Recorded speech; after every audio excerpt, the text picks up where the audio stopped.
Well, good morning, everyone. I hope you're doing well today. Today is Friday, April 25th, although I'm actually recording this on the 22nd. So we have a pretty good program today, a really good program today, actually. We have a guest later on, Stuart White, the CEO of Realtracs, our MLS in Tennessee, is going to join us here in just a minute. You want to stay tuned for that because he's going to talk about a lot of stuff that impacts your business, and you do not want to miss that.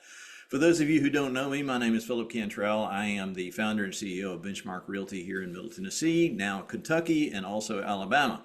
Probably spreading soon to Georgia. Who knows? We'll see how that goes. But you're watching this on our YouTube channel, and I wanted to encourage you to subscribe to it so that you're notified, set your alerts so that you're notified when we have new content that goes out. We are constantly pushing out good information. All those videos are archived there. You can find the titles below each video.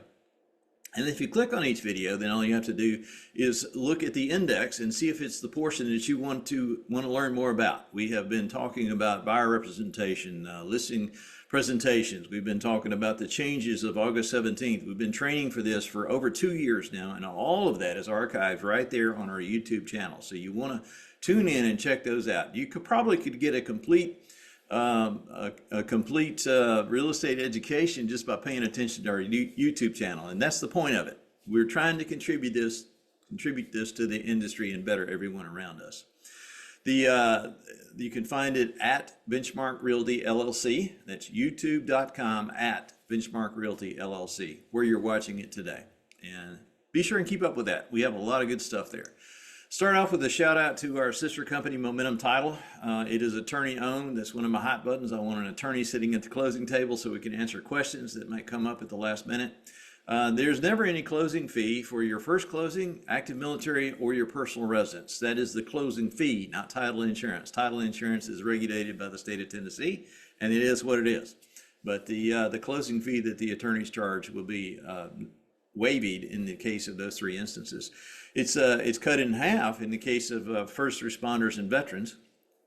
And then on your personal investments as well, it's cut in half. And there's always only just one closing fee if they have both sides of the transaction. So if they can close both sides, they will split that fee between the two sides and make it more cost effective for your clients. And just a reminder that the revenue from our sister company, Momentum Title, helps pay for the free tools that you receive here at Benchmark.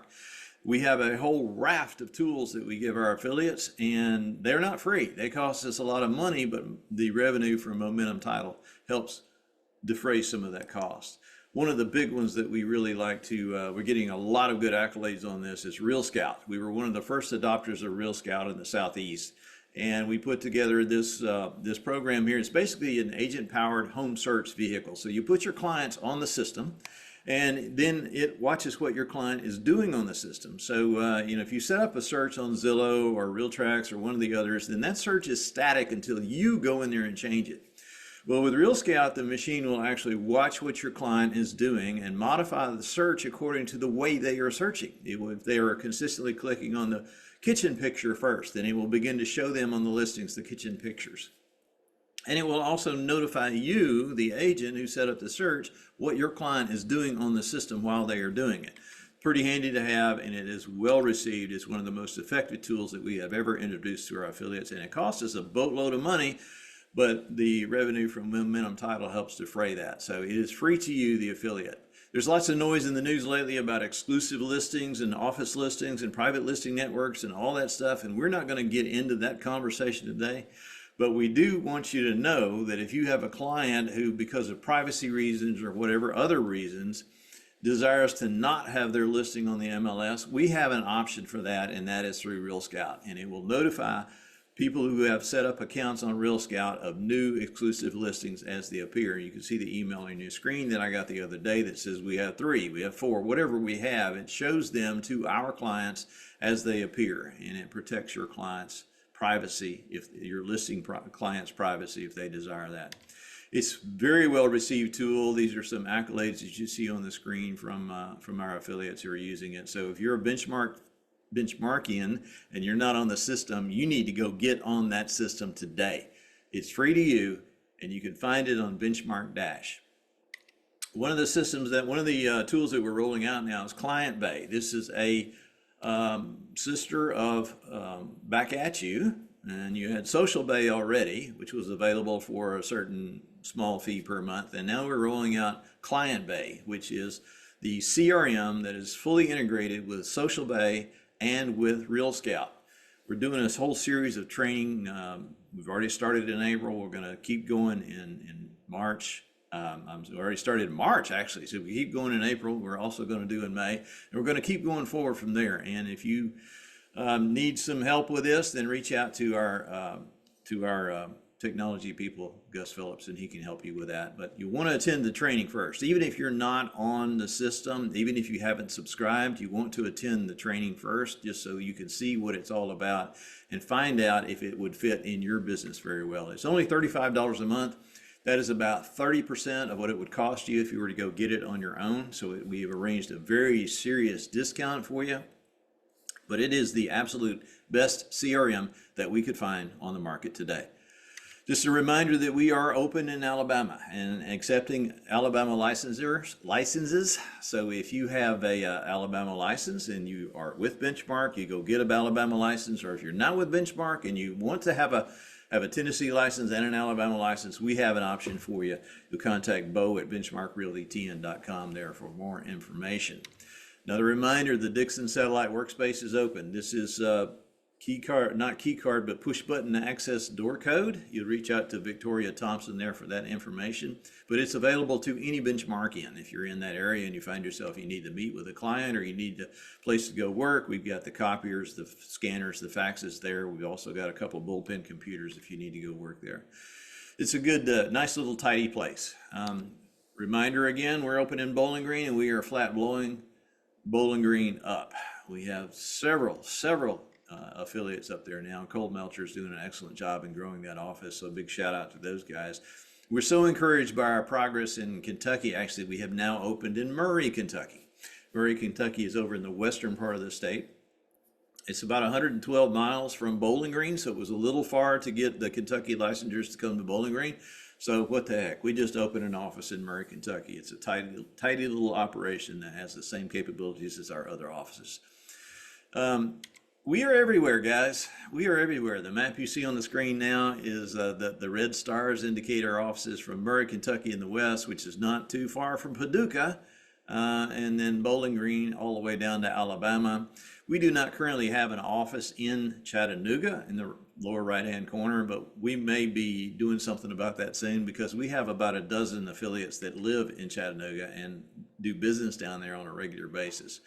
So we have getting a lot of traction. Of course, the other locations you can see, and then the one out there to the west of Brentwood is that is the Dixon location. And that star in Brentwood is actually representing West Nashville. So the name Brentwood is bigger than it should be on the map. So don't let that confuse you. Elevate. We had a really good time. We had 3 solid days of work, of networking, of learning, of education, of socialization. We had Leslie Tuberfield even picked up a listing referral while she was out there simply because she was talking to people and networking to people. And we've had several others that I understand have done the same thing. We had a good crew that showed up. And the crew that showed up really learned some stuff, and I think they came away with some valuable information. I have a video I want to show you, but I wasn't able to capture the music. So if you want to watch the video and kind of hum to yourself, then you can see a little bit of what you missed if you were not there.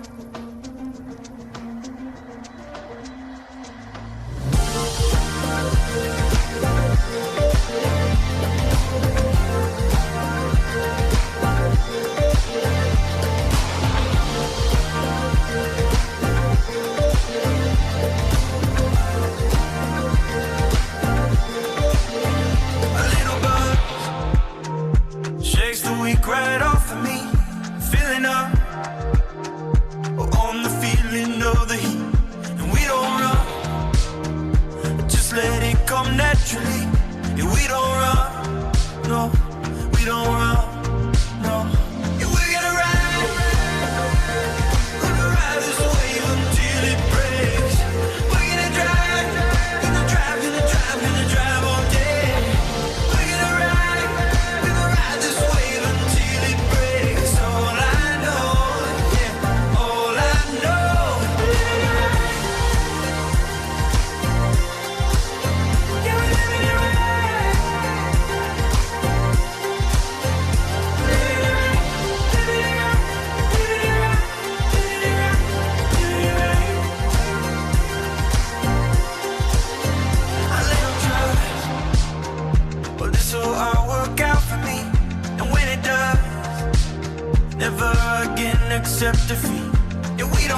I've never been good at telling stories. Yeah, we're gonna ride this wave until it breaks. We're gonna drive all day. We're gonna ride this wave until it breaks. All I know, yeah, all I know. There you go. If we're not there, I hope you're feeling FOMO really bad right now. You saw some benchmarkings in there having fun. You saw me on stage, a couple of shots there. We do our best, or we did our best as a larger organization to provide quality content. And when the announcement is made for the next one, which I don't know when that's going to be, but when that announcement is made, I want to encourage every one of you to go sign up, put it on your calendar, do whatever you have to do to be there, because I would encourage you to talk to anybody who attended, and they will tell you unequivocally it was the best one that's ever happened. Okay, moving on. Remind you that we launched a new website this year. It has really been aggressively attacking the internet and generating leads for our affiliates. So if you get a lead from no-reply at unionstmedia.com, that is from the website. That is somebody clicked on your listing and has an inquiry for you, and you want to respond that ASAP. And so far this year, and here we are, April the 21st, we have generated 798 inquiries and leads year to date on our listings, on your listing. That lead goes to you if it's your listing that they've generated, that they've inquiry on. So make sure you pay attention to those. Also, remember that we still have discoverbenchmark.com. If somebody you're doing business with you think would be a good fit for us, send them to our discoverbenchmark.com, and Bo Zivak will reach out to them and make sure that they have the information. And if they decide to join us, once they have been with us for 60 days, you, a current affiliate, will receive a $300 check in the mail. It's pretty easy money just for speaking kindly of the place that pays your salary. A reminder, we're part of United Real Estate. That's what Elevate was all about. That's what a lot of those tools that you see on the Bullseye Learning Platform and all that stuff, that's part of United Real Estate. We would not have that. We would not have the national referral network that we're always talking about on the closed group without the affiliation with United Real Estate. They are the highest agent compensation and the fastest growing real estate brokerage in America. I occupy a dual role with this organization as EVP of strategy, so I'm helping form some of the content and some of the stuff that's coming down the pike, and it's pretty exciting. Not the least of which is our 4-stage commitment to your financial well-being. We've been talking about financial wellness for a while, but it begins with the 100% commission model that we have, and then we have healthcare insurance, which is the underlying safety net underneath everything you do, and then financial literacy through Smart Dollar, which we are having great success with that, and then finally with creative planning, which offers you the ability to manage your wealth once you have accumulated some. So we start with our first commitment, which is all your money. United Real Estate, on a ranking nationally, is the highest amount of commission dollars kept in the affiliates' pockets nationwide. So United, Benchmark, we're all the same company, and we have the highest retention among commission dollars. That's you. Healthcare is critically important. Without healthcare insurance, you are a trapeze artist swinging from the high trapeze without a safety net underneath, because 65% of all bankruptcies list medical debt as the #1 cause. At 33% of you guys don't have insurance, and that's shameful. It's shameful for your family, and it's very risky for what could happen. Just a reminder, this is about the time of year when you're getting a lot of solicitations from insurance companies, sign up, sign up, sign up. There are two different companies here on the screen. United Healthcare is not the one we're promoting. United Real Estate Healthcare, UREGhealthcare.com, is the one that we promote because it's the one that we have arranged that we know suits our affiliates best. The other one is a mailing list, and they've been carpet bombing everybody. Block those guys, ignore those guys. Go to UREGhealthcare.com, set up a time to get an appointment to just talk to them for 20 minutes to see if what you have is a better plan than what they offer, or if they have a better offer. In fact, if they have a better plan, they will help you get signed up. If they don't have a better plan and you're on a better plan, they'll tell you that, and they will not put you on a mailing list and wear you out. That's a promise. Commitment number 3 is Smart Dollar. This is a Dave Ramsey product that we have promoted now for about a year, and we've had a lot of traction with it. It's an app that you use with your family to set budgets, eliminate debt, learn how to manage money. There are tons of videos on there where you can actually learn what money means. And everybody says, well, I know about money. I'm driving a white Mercedes. No, y'all have heard me say that before, and everybody thinks that's you finally arrived in real estate once you get to the Mercedes level.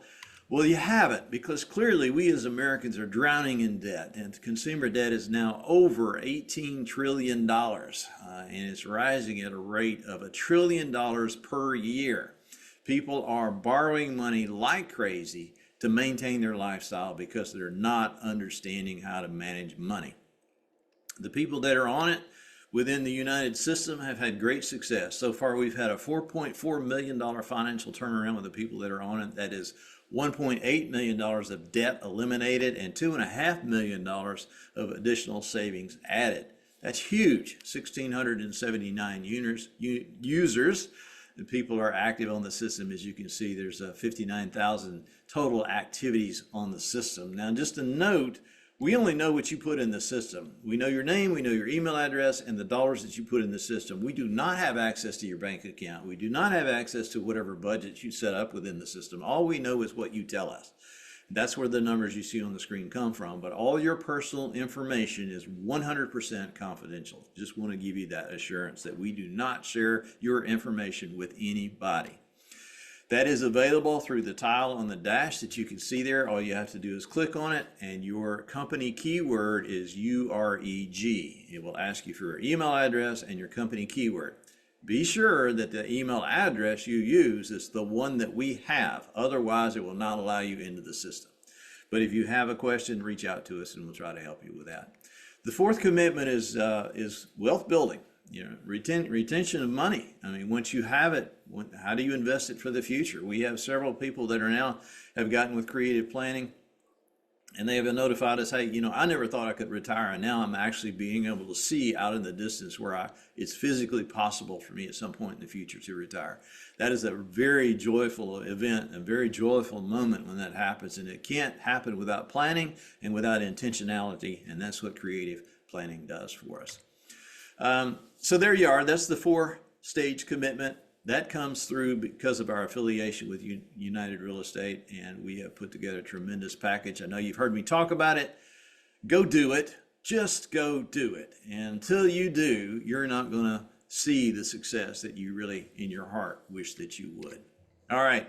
Let's talk about some company numbers. And for those of you who've not sat through this before, the way I do this is a comparison is the month of the most recently completed March compared to a year ago, that same month. Okay, so a year ago in 24, March, the 2025 snapshot, a year ago in 24, you guys had closed $317 million worth of the real estate. We had paid commissions $7.7 million at 100% commission. Transaction count of 665, while at the same time the market was 2745, and that was a benchmark average transaction price of 477. Now compared to 25, okay, we pumped it up a little bit. We're up 13.5% on gross sales. In March, gross commissions were up 10.98, right at 11%. Our transaction count was up 20.3%, while at the same time the market was down almost 1%, and our sales price is declining a little bit, and that's to be expected. As we spread the footprint out further and further, our sales price, our average sales price is going to drop a little bit, and that is actually wanted, to be honest with you. The main one we like to key in on is how did we do compared to the market, and obviously we blew the market away. We were 20.37% ahead of the market, which is tremendous. Tremendous testimony to your productivity, so well done, well done. Inventory levels are still rising. Year over year, the inventory level was up 39.2%, month over month 9.7%, and our affiliate count is still rising as well. March of 24, we finished out at 1,588 affiliates. In March of 25, we were at 1,339. And I can give you a little glimpse of April. As of today, 1,760 affiliates. So we are still continuing to grow, and we're very appreciative of that. Very appreciative of you who speak kindly about us to other other affiliates you think would be a good match. You know, numbers are numbers. Pictures tells 1,000 words. You can see here how we're doing relative to the other months. 2025 is that gray line pointed to by the red arrow there, and you can see that we're pretty much, we're ahead. We're right at 20 where we were in 2023. We're ahead of 24, so that's a good sign. Moving on to the gross commissions, total amount of commissions. This is 22 through 25 that you're seeing on the screen there. Again, we're right in there at 2023, still ahead of 24. And then the transaction count, we are ahead of 23 and 24. And you can see that we're pointing to the red arrow there. So we're making progress. Things are looking really good for 25 is the whole point of all that. Year to date, how are we doing? As of the end of March in 24, we'd closed 814 million, paid 19 million in commissions on a transaction count of 1703. And the market at the same time had performed 6787 transactions, and our average sales price was 478. So 25, again, we're right at $1 billion. We're up 15.8%. Gross commissions are up 10.2%. And transaction count is up 17.4% year to date, while the market at the same time is down 1.7%. And our average sales price has declined only slightly over the first quarter of 2025. The big deal here is what we did there. That means you guys beat the market by 19.1%. You're using the tools that we give you. You're getting up every day and you're getting out there and you're going and killing that dragon and dragging it back to the cave. We'll skin it for you and get it cooked, but you got to get out there and get it killed. 19.1% is a proud number, and you should be broadcasting that to every one of your clients to say, look at what our company did. Well done, y'all. On a national basis, what does it look like? Sadly, we don't have the February number. We don't have the March numbers yet. So February existing home sales is what you see on the screen. That is not a typo. They're going to be due out on the 24th, and I'm recording this on the 22nd. So I will actually post the March chart graph in the comments as this slide comes up.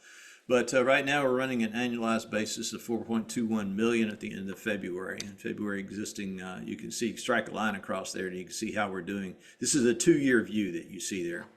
That's up 4.2% month over month, but it's down 1.2% year over year. Got an updated chart here as of April the 19th. You can see that 2025 that I'm pointing to with the red arrow there is actually running ahead of 24.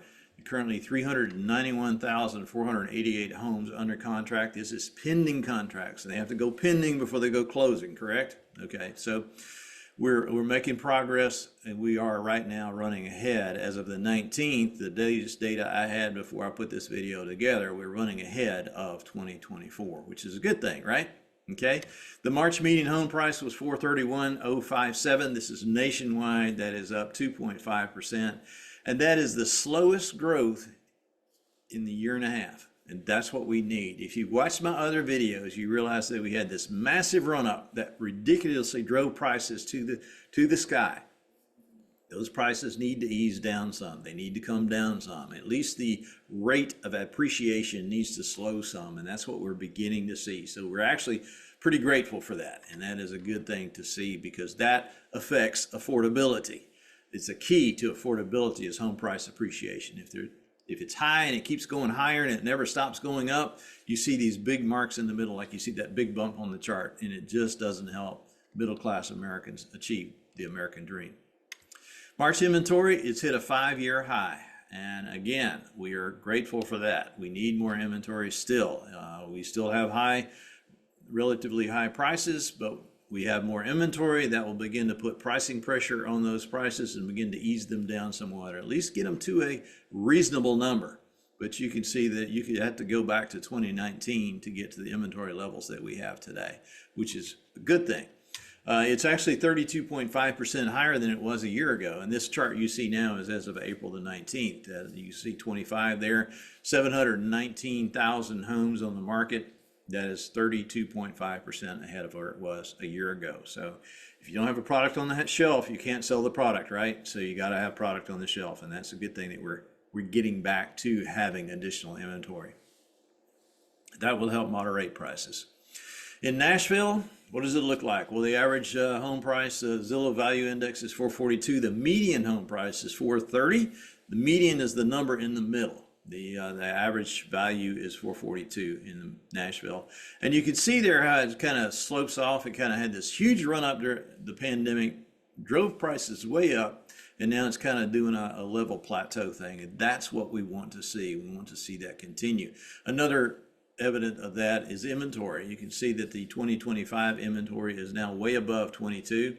Or sorry, it's way above 24, and it's also rising above 22. So that's good. We want to see more inventory. And this is specific to Nashville, as you can see on the chart.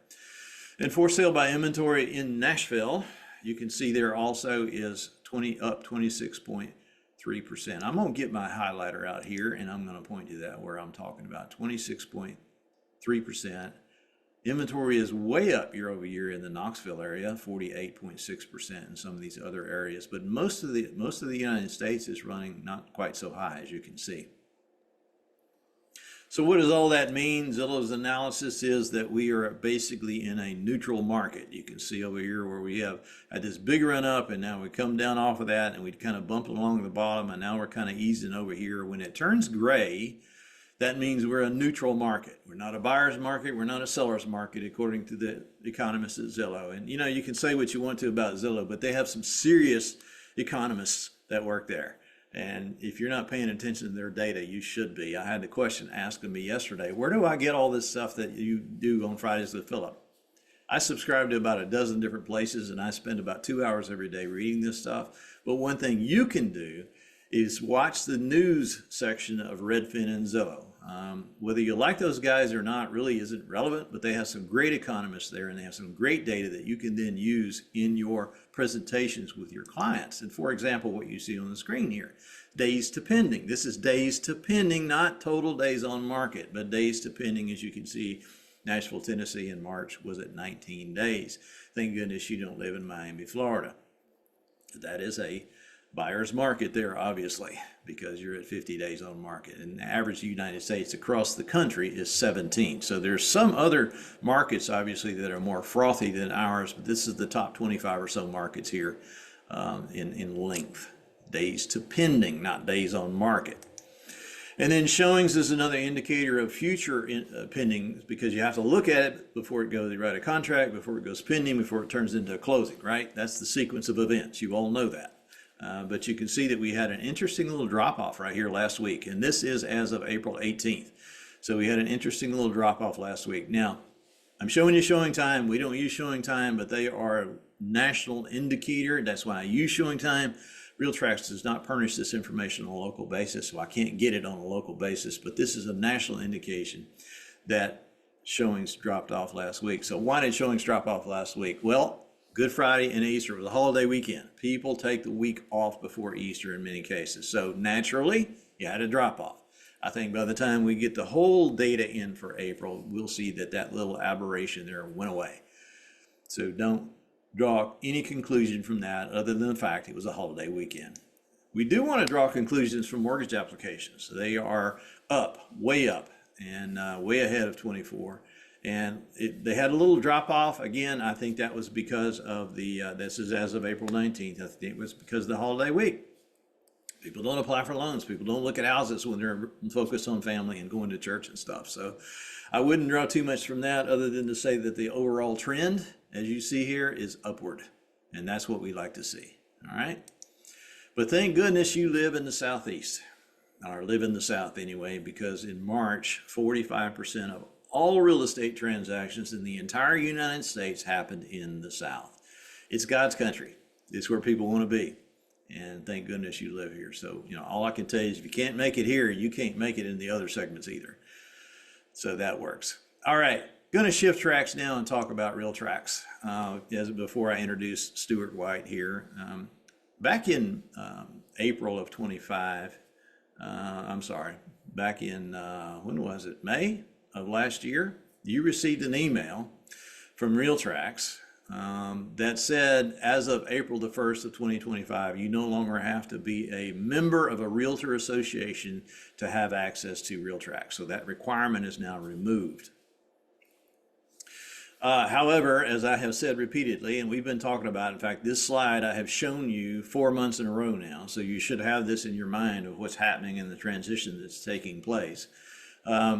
Your dues are paid January 1 to December 31. So unless you're going to be stupid and go out there and just say, quit your realtor, just deny your realtor membership, you should just let it ride until the end of the year. The existing rules that failing to timely pay 2025 dues put the entire firm in jeopardy. We've pretty much passed that concept now because as I'm doing this in April, everybody's either paid or we've removed them from our roster. And if you decide later on in the year, and that's really where the conversation is going, if you decide later on in the year that you do not want to be a realtor anymore and do not want to renew your realtor dues for 2026, then we as an organization feel an obligation to have a place for you and have things provided for you. So we're going to talk about that in just a minute. But first of all, I want to introduce Stuart White, the CEO of Realtracs.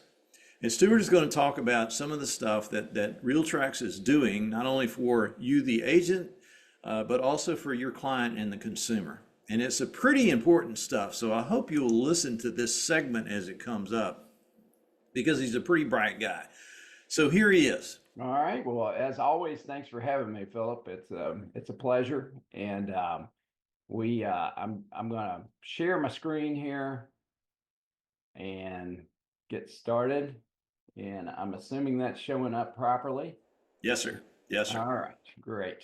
All right. So basically, what we are going to cover today, real briefly, is a little history of MLS and the changing environment, and not to go in depth in that, but to create a framework to show how Realtracs is responding to that change, and answer any questions you may have. So let's jump right in. So since it's close to Easter, I thought this was appropriate. The MLSs were the eggs that the realtor associations laid, hatched, nourished, grew to be full-blown ducks.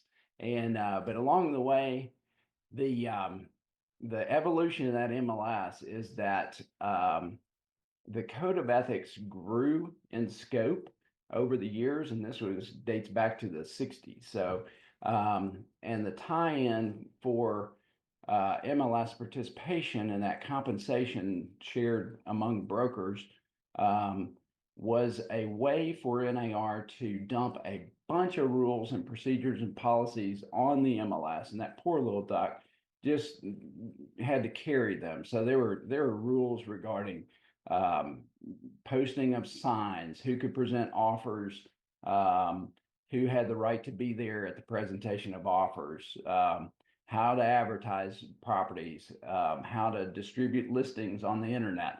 Tons of rules that had nothing to do with the actual MLS itself. And so it was an extension of the code of ethics and the enforcement of the code of ethics.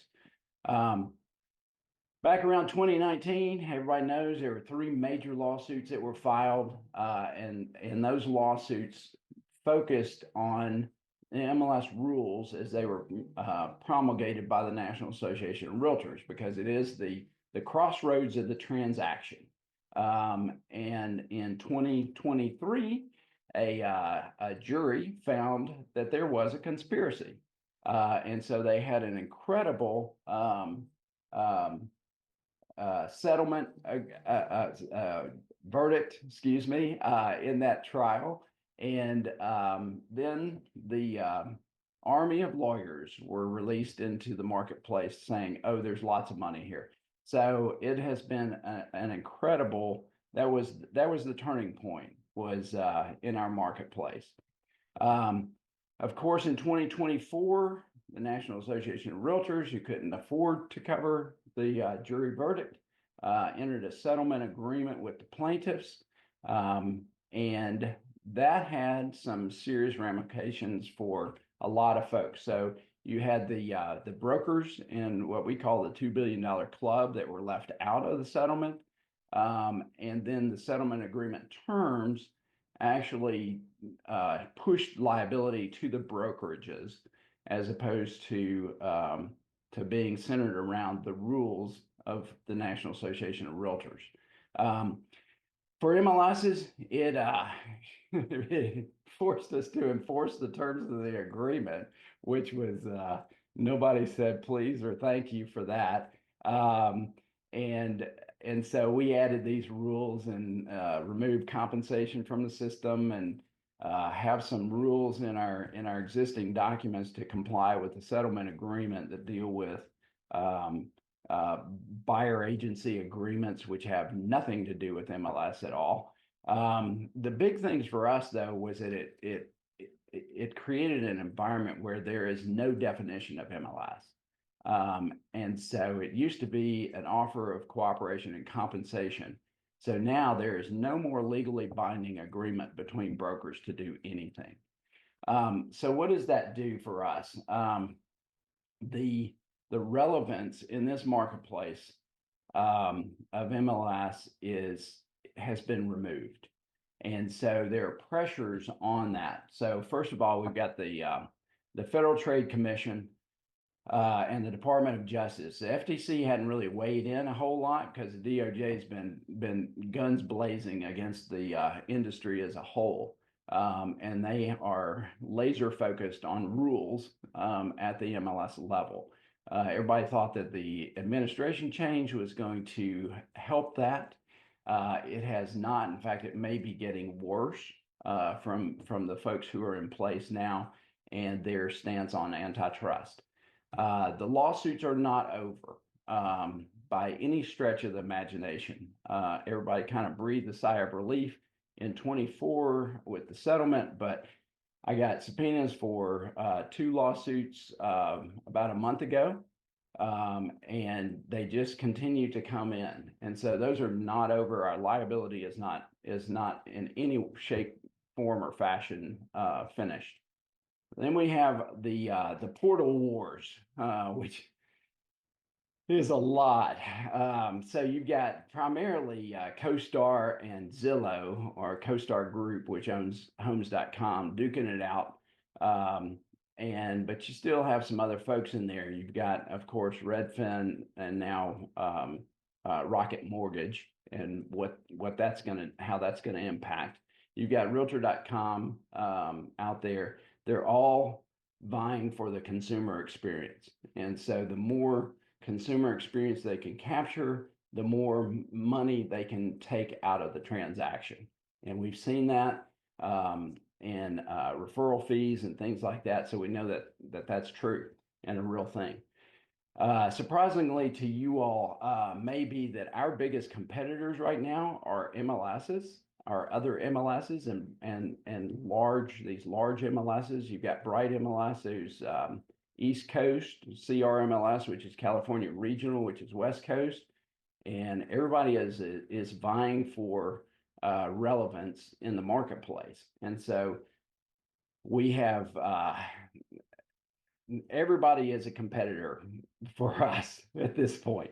And then you've got the policies of the National Association of Realtors, which are driving a wedge between companies and franchises, and they're dominating stages across the country.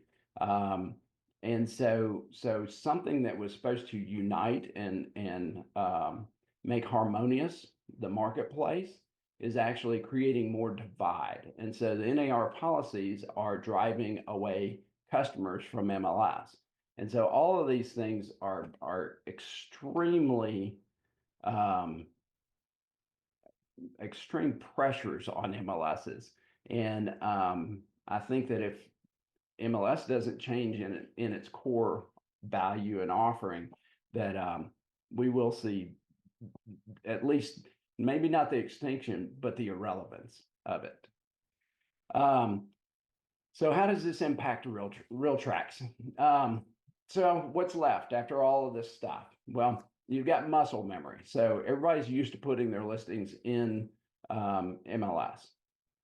So that muscle memory is short if there's a more attractive way to manage the transaction and make money for agents and brokers. So that's only as good as the market works. We have software product at Realtracs. We are unique in that. There are 5 MLSs in the country that write its own software, and we are one of those, and very good at what we do. So I would put our software product up against anybody's. We have aggregated accurate listings. We provide data feeds, and we have happy customers. So that's part of all of this is just part of what's left after the lawsuits and the removal of compensation from MLS. So in essence, there are no more good old days. What do I mean like that? The owners of Realtracs, which are 6 shareholder associations right now, must think like investors and not like a realtor. And to give you an example of this, when buyer brokerage became a law in the state of Tennessee, buyers agents were running around after a property closed, sticking a sold sign in the yard. And the listing agent was furious, they can't do that. That's my listing. They don't have the right to do that, whatnot. So they turned to MLS and said, what are you going to do about that? So NAR passed a rule that said only the listing agent can put a sign in the yard, sold sign in the yard without the permission of the listing agent. And so that became an MLS rule. It had nothing to do with offering the data in the marketplace. So they've got to start thinking like an investor, that Realtracs is not an MLS. The owner should want revenue from Realtracs, not control. That Realtracs must go. We have to be big to compete with Zillow and CoStar and these mega MLSs. We have to grow, or else we'll just get squeezed out. And we have to be strategic. So we have limited opportunities with having 6 Middle Tennessee associations of realtors as our owners. And so we've got to be more strategic. So, Hey, Stuart, can I Yeah. interrupt you for just a second? I'm sorry, I hate doing this, but one of the things that our affiliates may not realize is actually who are the owners of Realtracs. This Oh. comes up in conversation quite a bit, actually, that the 6 associations, which you can name if you want to, they're on your website, are the actual owners. So those are the guys that's Stuart's board of directors, in other words, correct? Am I correct? Correct. You're right. We have Yeah. one director from each of the shareholder associations who are owners. So we have a foot in the business world and we have a foot in the association world. And Correct. while you mentioned all of those other external factors, this is really an internal factor that also impacts the decision-making process for you and your team, and sometimes can make it a little bit challenging. Is that a fair statement? No, that's totally a fair statement, and that's what that's why the issue with the duck is that dumping NAR stuff on a product, a software product company, creates a real weird dynamic for us.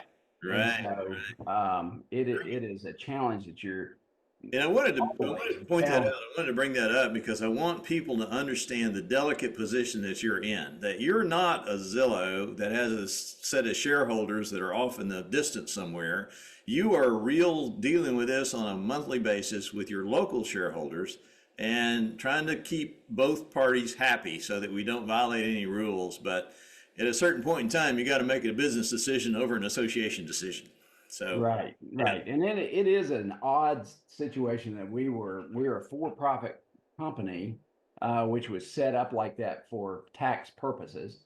But we're a for-profit company owned by not-for-profit yeah, entities. it's And awkward so at times. it is awkward. And I tell you, our board of directors do a great job of managing those relationships and trying to pick what's the most important thing that they're talking about at the point in time, and how does that impact the business of Realtracs. So Right, thanks right. for pointing that out. Yeah, I just wanted to clarify that because I have had many conversations in the hallway, and I said, well, they're not an independent company. They are owned by, and they'll look at me, with the head going sideways, and so then I have to explain it. So that's a point of clarification there. Yeah. I'll shut up and stand back in the No, background. you're so fine. So what the impact of that has on Realtracs is that it changes the purpose of our rules and policies. All of this stuff and the ownership issues that Philip just mentioned. So we want to reflect the market. Now, this is my nice way of saying we should not be mandating any kind of business practices. So it's your listings, your business. You know what's best for your client and your customers, and the system, the product should reflect the market and not anything beyond that. Our rules should ensure comprehensive, accurate, and timely listings, and we have to formulate those rules to maintain and grow our paying customer base. Just because it's a shrinking place where we've got all these external forces. So what that has meant is that we are in a major transition at Realtracs to sell software. That's been out of our DNA because we've had a legal monopoly for 50 years in Middle Tennessee. And we have a product now that we released in October of last year. It's a broker productivity product. It's currently called Realtracs 1. It may be R1. We're not quite sure of what we're testing, the branding and all that kind of stuff. So we're trying to grow our software sales so that we can go into other marketplaces and sell software. We're trying to grow our network, the value of the network. We entered into agreement with the three largest MLSs in North Carolina, South Carolina, and Georgia. And there's debate about the one in Georgia, but there are two huge MLSs down there. And then we are continuously looking for software product enhancements. That's why our feedback is so important, because the value of the feedback from realtors creates the happiness with the product. It creates a great product and our processes. So we're looking to continue to add value so that when you pay your monthly fee, you go, yeah, that's worth that. So we want you to use Realtracs because it's valuable to your business, not because you're forced to. So if you will notice in our rules, there is no mention of multiple listing service in our rules. We took that out last June, and we are trying to distance ourselves as much as possible from any behavioral rules. And so the purpose of our rules is just for data accuracy, timeliness, and comprehensiveness. So nobody noticed that, I don't think, but I mean, it was an intentional thing. So Actually, I did notice it, but I'm weird. So yeah, this is called acting like a business, right? yeah, This is called paying attention to what your clients and your consumers want, and then modifying your business approach to address those needs. So kudos on that. Go ahead. yeah. So that goes throughout the company. So for the software sales, we have service agreements, not participation agreements. So there's a lot of stuff in transition at Realtracs to maintain our relevance in the marketplace. Again, we've got the broker and agent software we're trying to sell. We're trying to expand the value, the comprehensiveness of the data in the system with our data shares. We're in conversation with additional MLSs, and I will call them MLSs because they don't have product in other states. So we hope to see this grow. So when we have a decision, whether it's a product feature or it's a rule, there are three questions we have to ask. Do our competitors have it? Does it help Realtracs survive? And does it help Realtracs grow? And so those are the decision questions that we make.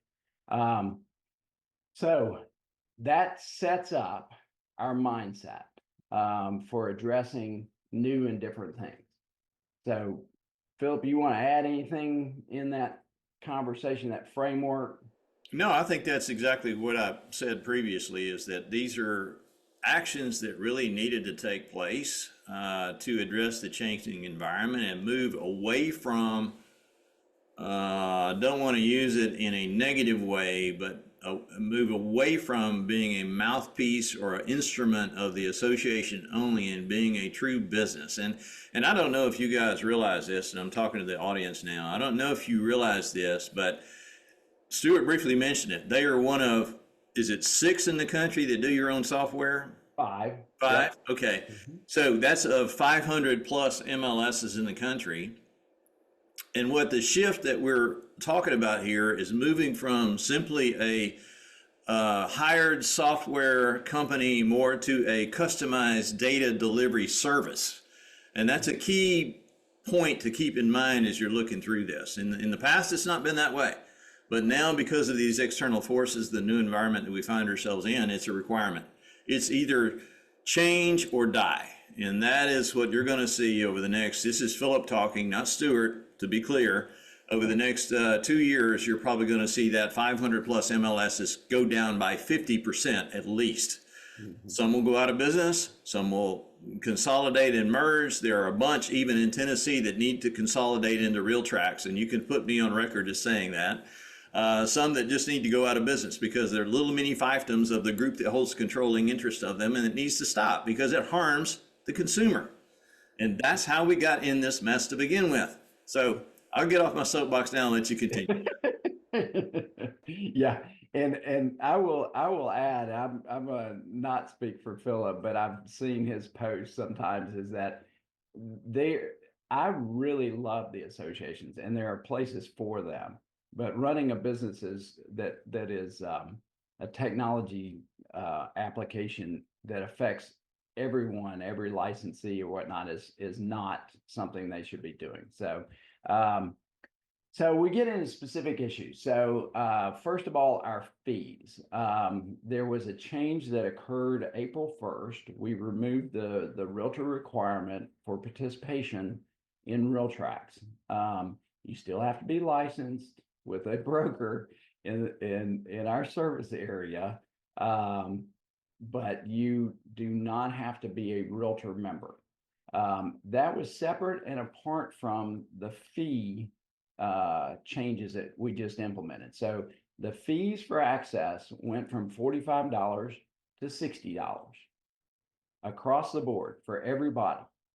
Now, we did enter into affinity program agreements with not just our shareholders, but other associations that use us exclusively to provide their services. It's so hard not to say multiple listing services, but to provide their listing marketplace is what I like to call it, since there's no definition of MLS anymore. And so those affinity program agreements provide a discount. It is no different from Realtracs being a member of the Chamber of Commerce, so we get a discount off of our health insurance. And so we have, some people say it's non-realtor access, but that's not true, that's not the trigger. It has to do with the association and their commitment. And the reason we did that is that it's very costly to acquire and retain a marketplace. And so now we can go to some of the other MLS, association-owned MLSs in the state, and say, if you will sign an agreement with us to provide your service, your members can have a discount on their Realtracs fees. So there are realtors on April 1st whose fees went up to $60 because their association does not have this affinity program with Realtracs. Any questions about that? Yeah, let me offer some clarification for the audience also. Nothing changed with benchmark affiliates on April 1st, unless you were stupid and went out there and resigned from the association, which we have not received any notice from any association that you did, because your dues are paid what? January 1 to December 31. So the only point of possible change is if you decide to not be a realtor continuing forward into 2026. Okay, So that's internal housekeeping, but clarification. I didn't want anybody calling me up and say, well, my dues didn't change. Are they going to change? So, sorry. Yeah, we took care of that all behind the scenes. Is Right. that we applied the discount for everybody who is existing members of association. Right. So if you decide at the end of 25 to not renew for 26, totally your choice, your dues will go up in 26. Plain and simple. So there you go. That work? Sounds good. All right. All right. So the next issue, which is really critical to us as an operation. So as Philip pointed out, we are owned by 6 realtor associations, and their charters from the National Association of Realtors, often called the three-way agreement, require them to abide by all NAR policies. And so we have been working on a governance restructure plan for, since 2022, and it's still in process. The changes we made back in June to our rules put us out of compliance with NAR policy. NAR has not pulled the trigger on revoking the local association's charters, but it basically, we have to have ownership and governance restructure so that we're not, so that we can make rules and policies based upon growth of Realtracs, good data, just the core pieces of our business, not things that have to do with code of ethics and whatnot. So just to give, that is a huge thing for us at this point. And I'll tell you a little bit more about that in a minute. So let's talk about private exclusive listing rules. So this is the thing, right? That is all over the headlines, all over the stages across the country. It is something that is wrapped in a term, clear cooperation policy, which sounds really, really good, clear cooperation. Good term. Private exclusive is another term that sounds really enticing to consumers. So, but ignoring the terminology, all this stuff. So NAR, back in 2020, they picked a great time right when COVID broke out. They passed this clear cooperation policy that said that all listings have to be put into the MLS. And you can have an office exclusive, but if you advertise it, then it has to be exposed to all the other subscribers in the MLS. And so that created quite a furor back then. We had folks taking pictures from shrubs of folks showing houses and things like that. And I was like, this is not the business that I'm in. And so we modified our rules under clear cooperation so that it allowed for a lot of flexibility. It did not actually abide by NAR policy, but no one ever questioned it because we used the term clear cooperation. Last year, when we modified the rules, we removed all reference to clear cooperation. We still have the requirement that all exclusive listings must be submitted to Realtracs, but we also removed any advertising triggers that would make them have to be exposed to everybody else. So advertising was always the thing. Can we put it in this Facebook group? Can I send out flyers? Can I talk to the moms at the Girl Scout meeting about this listing that I have, this private exclusive, and it's outside of my office walls? All of that is ridiculous stuff. If you're licensed and you're working with clients and customers, you should know what's in the best interest of your clients and customers. And it has been our policy and our implementation of this is that we should not be mandating the market. We let the market determine, let the professionals determine. And if the market will decide, I guarantee you the market will decide whether private exclusive listings is the best course for them. So, Philip, you want to add anything to that? Well, this is a pile of manure. I have to be careful I don't step into too deeply. But everybody, if you've read any of my articles, you know exactly where I stand on this. I understand both sides of the argument, but I cannot give strong enough applause to Stuart and his team for taking the stance that they have to let the market figure it out. Anytime an external party tries to manipulate and control the market, it blows up. And that's where we are. And that's why we're in this predicament today, is because we had an external party, namely NAR, trying to control market forces, and you just can't do that. So the recent news has changed, modified slightly. NAR issued the new policy. They said, oh, well, we're going to let the MLSs figure it out. Well, all they did, according to the article I wrote, was a great big nothing burger.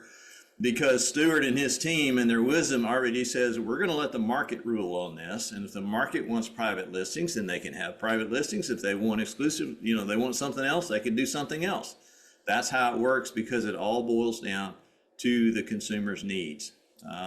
Trying to control whether or not you're having a conversation with somebody at a PTA meeting is just idiocy. And that's the world that we seem to live in today. So we've got to get away from that, and we are getting away from that. So again, Stuart, I applaud you and your team for taking the stance, and the board especially for taking the stance, because you couldn't do it without their approval. Right. And as I've said with other things, just everybody take a deep breath.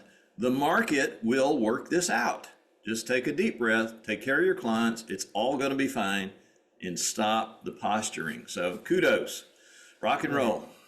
Well, thanks. And so this position, if you look at it through the lens, and I too understand both sides of the issue, but it is not, I'm not arbitrator of that.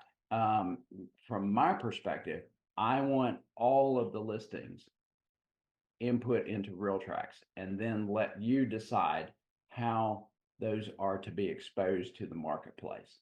And so that's where we are. That's what we're actually working on code behind the scenes, because our two largest companies have said they have private exclusive listings, and so we have to facilitate that business model where it makes sense, or else they're going to use something else. And it doesn't make sense as a product company to go, oh, just because I don't agree with that business process, I'm not going to put that in my system. So all companies get data feeds from us. And what better way to have one place to put in the listings and make sure that they're accurate, and they've been, all of our compliance stuff is done at the input level. So we check schools, and we check, the addresses and all that. So the data gets cleaned up when you put a listing in. So what better way to get all of the listings from the system, including your private exclusives, through a data feed from MLS? Well, if they're not in there, you can't get them. You're going to have to manage two different systems. So that's from our standpoint. We want the listings in there. And then when the market changes or something else changes in the marketplace, we have the information. So that's all I'm going to say about the private exclusive listings at this point in time.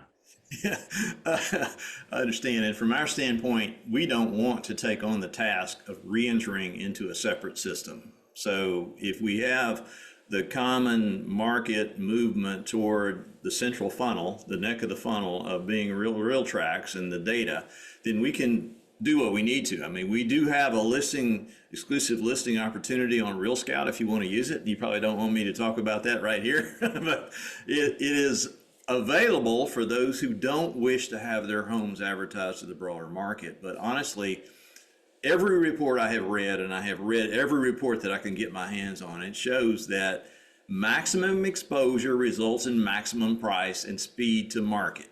So as long as you adhere to that fundamental economic philosophy, it's fine.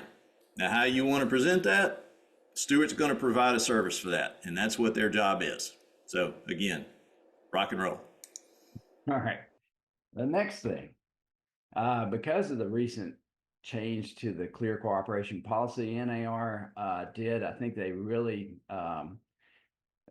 they put the IDX program in some serious jeopardy. Now I've been wanting to get rid of IDX for 3 years, just because it At least, at least. out, It's been probably more like 5. yeah.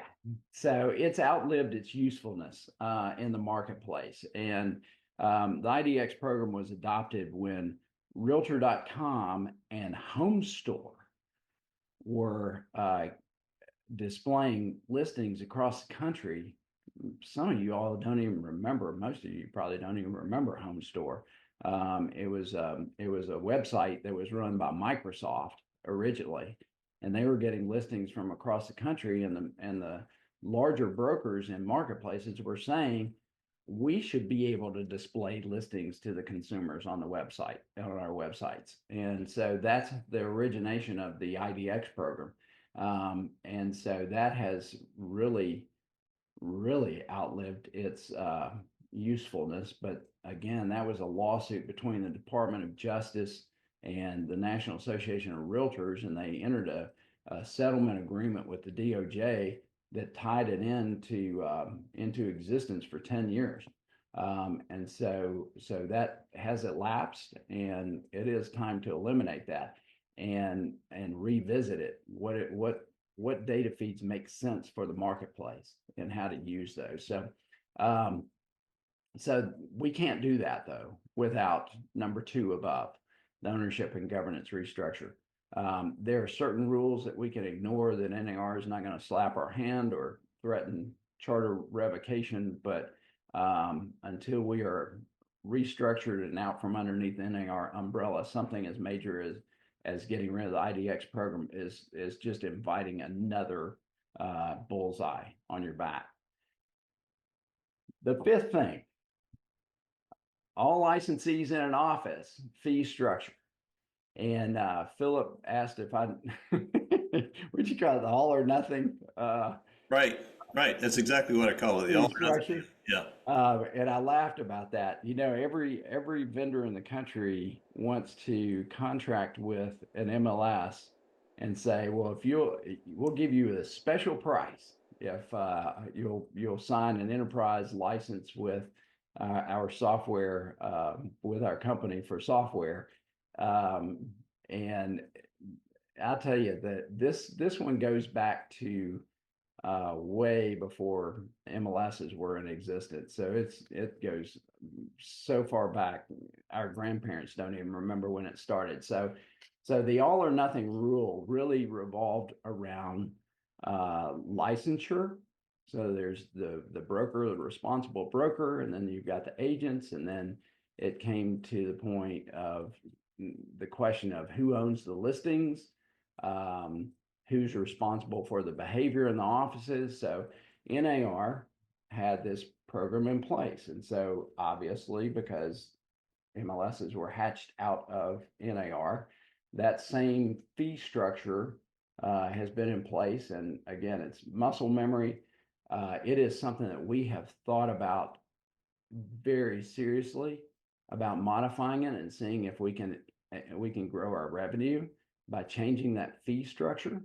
And it may be as we are able to sell more software in other marketplaces that that fee structure changes. The one outlier to that is FMLS in Atlanta, and they charge a percentage of every property that's closed by a licensee. They charge that agent. So some agents are paying tens of thousands of dollars a year for their MLS access at FMLS, which really does not. If you don't have any transactions, you don't pay anything, and so that too manipulates the market in a sense of saying there's no barrier to having your license, and then if you pick up 1 or 2 a year, great for you, but you're not paying massive amounts of fees to support the system that you can do that in. So we are analyzing it. It's not going to be something that changes overnight, but that fee structure is in place, and it will be there for a bit until we can figure out a better way to monetize the product. Philip, You waiting for me to say something on that? I am. You have any follow-up questions? No, it's fully what we expected. Because of that rule, and again, breaking it down to practical, what the practical impact is on our affiliates who are the primary audience of this. At the end of the year, if you decide to no longer be a realtor, what we're going to have to do, if this fee structure remains in place, if this rule remains in place, the all or nothing rule I'm talking about, then what we will have to do is set up at each location a mirror branch, because one principal broker can remain principal broker of two as long as they're at the same address. So we'll have a realtor firm and a non-realtor firm. If you want to remain a realtor, nothing happens, nothing changes. If you want to not be a realtor, then you will have to move to this mirror branch at the same location, same principal broker, same address, same logo, no changes. That will be a non-realtor firm to get around that rule. But that's to be determined. We will inform you on that information when we have more information on it. So that's what I wanted to say. Sounds revolutionary, but it's been around since I started in this. This is the way commercial 96. real estate has worked for 35 or 40 years. I mean, We had everybody's companies with referral networks Yes. that didn't want to pay realtor dues. right, right. And the realtor company, and they would, whenever they wanted to do a transaction, they would transfer the license over to the realtor companies. I mean, this isn't new stuff. This has been going on for. Yeah. None of it is new, and we will figure it out. Are you finished with your presentation? I am. Okay, I didn't see a final "we love you" type note on there or anything. Oh, well, I just thought I would tell you. Go. No, I thought I would see if you had any other questions. Yeah. before No, I think, of course, you and I have lots of conversation. Thank you for that. I really appreciate that communication. Yeah, we're one of the largest ones in the marketplace, but you don't have an obligation to communicate with me as much as you do. And I want our affiliates to understand that we are constantly going back and forth, tossing ideas back and forth. Here's what's happening here. Here's what's happening there. What do you think about this? And Stuart and I do that on a regular basis. And it is for the benefit of you, the agent, and for the benefit of you serving your client better. All of that is oriented, and that's why I wanted Stuart to come in today and talk about some things that are coming in the future. A lot of it, as you can tell, is still in process. It's still in the bakery. We're still trying to cook it up. We're still trying to mix up the ingredients and see what the workable ingredients are. But the basic message I'd like for you guys to walk away from on this recording is that we have a data partner here that is serious about helping you serve the marketplace, and serious about helping you, the agent, serve your client better. Never make the mistake and think that's not happening, because it is. I keep throwing you bouquets here, but it's all true. I've not met another service provider that has a more serious consumer mindset than Stuart White and Realtracs. Their entire team. Their data specialists over there are top notch. I've met them. I've broken bread with them. I know exactly who they are, and they are smart people. So we're going to figure all this out, and it's not going to be an event. It's going to be a process, and we will all communicate with you throughout that process as we go through. So stay tuned. I gotta throw some kudos to you, because some people will not give you direct feedback. And so I know there's nothing that's said is personal. Right. And so it's feedback. And so I love feedback. And so that is part of our trying to, our net promoter score is really, really up there. I mean, world-class level. And the reason that is because we love feedback. And so I appreciate you. That's a good segue to advise the affiliates. Now, we have this highly technical internal communication device that is not many people have, but it's a closed group on Facebook. The difference is we manage ours. Other companies don't. So I'm an advocate of ignore all other Facebook groups except for ours if you're a benchmark affiliate. Don't get on there crying about something Realtracs has done. Fill out a ticket and communicate directly with Realtracs if you have an issue, if you have a challenge, if you have an idea. As you just said, feedback is key. There's nobody on that closed group that runs Realtracs. They're right here on the, you're looking at the man, and it's that service ticket capability that they provided for you, or the chat feature. And if you're not happy with the immediate answer, don't stop. Just keep pressing, keep pressing, keep pressing. That's how we get better. Iron sharpens iron. We have to polish on stuff constantly. So I didn't mean to cut you off, but you were on that segment, and I wanted to throw that in there. No, you're exactly right. I mean, it is, we get wind of something and it's like, oh, well, we've been discussing that and we're right in the middle of modifying that. And Yeah. so feedback is, you never know where we are in the process of making changes in the system. Yeah. And so send all your feedback at realtracs.com. We look at everything that comes in. Good, bad, ugly, hit them with it. Because if you don't communicate with them, they don't know what you're thinking, and they can't, that directs their strategies, the feedback from the audience, from the users. The user experience is key for operations like yours. It is. I mean, we're a software company. That's what we want it to work for you. Yeah. Anyway, I appreciate the operation you have, Phillip, and I mean it is one of the best, and I appreciate just your willingness to hash out issues and give me your perspective and on different things. It's a really healthy relationship, so I appreciate it. Well, the old saying, I don't volunteer my opinion, but when you ask me, I'm morally obligated to give it to you fully. So if you don't want the full opinion, don't ask. But your credit, you've never cowered from that. So good for you, man. Good for you. All right. Well, thanks for having me. I appreciate you being here today, and we'll continue with the rest of the program. So benchmarkians, hang on. We've got more to come here in just a second. All right. That was a good segment. That was good stuff. Thank you, Stuart. Again, thank you for all that you do for us. I know you're probably listening to this right now. I just want you to know how much we appreciate your forethought and foresightedness on dealing with the consumer and dealing with the reality of the marketplace. We are too. And as you have heard me speak over and over and over again, there's a couple of forms that I have a real problem with, that we have a real problem with, that creates a lot of liability for you, the agent, and for the consumer, as well as for the brokerage. So I wanted to introduce the concept now that we have created with our attorneys. We have created a new listing agreement, exclusive right to sell agreement, and an exclusive buyer representation agreement. These will be introduced to you coming the 2nd of May. I'm going to do a video and I'm going to walk through each form.